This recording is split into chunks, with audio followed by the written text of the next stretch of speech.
తో మాట్లాడుతున్నాడు. బాగా సమీపానికి వెళ్ళాడు. యాకోబు సమీపానికి ఎంత కక్ష పూనాడంటే యాకోబును చీల్చి చెండాలన్నంత కోపం వచ్చింది.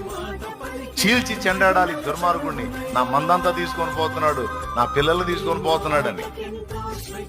అంత కోపంతో బయలుదేరాడు కనుకనే దేవుడు మాట్లాడాడు లాబానుతో. ఏమన్నా తెలుసా?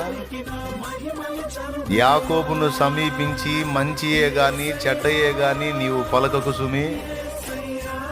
యాకోబుకి ఏమైనా కీడు తలపెట్టినా, కనీసం నోరు జారి ఎగస్ట్రాగా ఒక మాట మాట్లాడినా నువ్వు ఇంటికి చేరవు. ఎవరు మాట్లాడుతున్నాడు? దేవుని వార్నింగ్ అంటే ఏంది? అయిపోతావని అర్థం. చెప్పకనే చెప్పినట్టు. మళ్ళా ఈ సంగతి యాకోబుకు తెలియదు. ఆ లాబానే చెప్పాడు, నీ పని చేద్దామని వచ్చినా కానీ అల్లుడు, నిన్ను మట్టిలో పెడదామని వచ్చా కానీ